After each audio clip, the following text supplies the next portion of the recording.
My name is Klaus Julisch. I'm with Deloitte. I'm a partner at Deloitte and I lead our cyber risk services in Switzerland.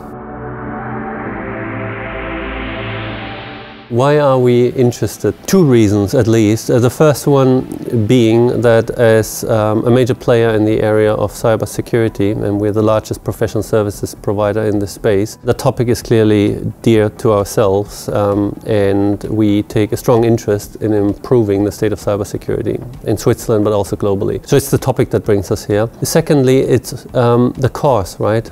Educating the next generation is really important. We've got a talent shortage in cybersecurity, and this is one of the great events that helps the next generation really train and sharpen their minds around cybersecurity. And it's a really great place. It's a great institute, great city, so it's always fun to come to Geneva.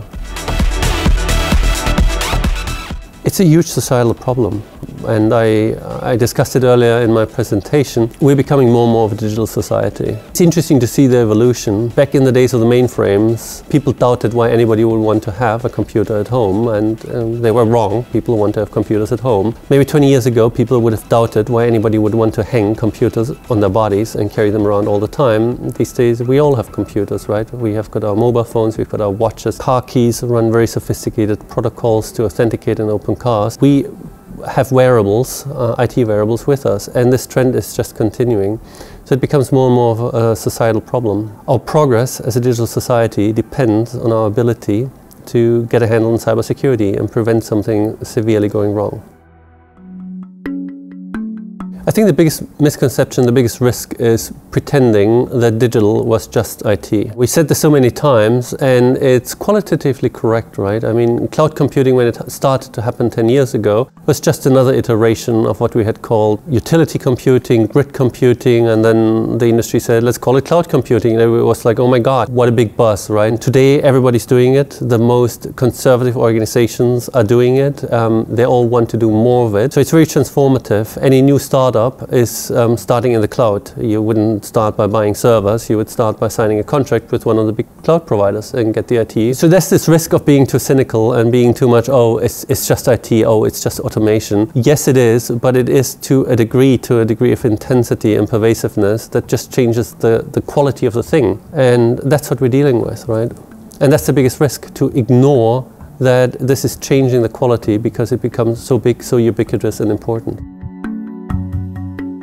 It sounds really mundane, but the very first and most important and most fundamental step is to raise awareness and recognize it's a problem. Pedestrians don't run in front of cars because they're aware that they're dangerous, right? And you have to watch left and right before you cross the street. Children do not have this awareness, so they can have accidents. That might sound trivial, but the very same thing is true in cybersecurity. It just comes in a different form. 2 years ago, we had NotPetya, and it reminded many organizations that cybersecurity can be a life or death experience. That's an awareness matter. Nobody wanted to believe that cybersecurity could be that serious. Now we have at least evidence that yes, cybersecurity can be that serious. It's life or death for organizations. And this awareness is the very first step, because until you've got awareness, nothing really changes. You're in denial. You don't even know there are cars. You don't even know you have to look left and right before you cross the street. Once we've got awareness, we start asking intelligent questions, probing questions, and we start giving answers. That's the important step, right?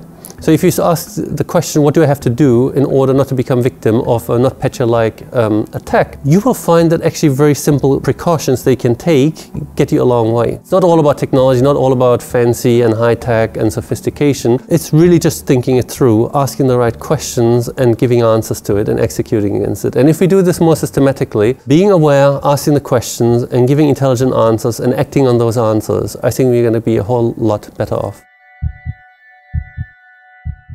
Make cybersecurity part of innovation, right? Every initiative, any new thing that is being rolled out and done should be done in light of what are the risks we're creating and how do we manage those risks effectively. The GDPR, the new privacy regulation, came to the conclusion that they want privacy by design. It's the same idea. When you do new things, at the time of doing them, you have to manage the privacy risk that comes with your innovation, the same philosophy, if it's applied to security as well, is going to be hugely beneficial. And it's an important change of perspective, right? Suddenly cyber becomes your enabler, the thing that allows you to do the cool thing you want to do, as opposed to cyber being the cost function or the saying no function, which always comes and tells you you can't do this because you're creating unacceptable risks. And that's not a role we want to play as cyber professionals, and that's not a role that our business peers expect from us.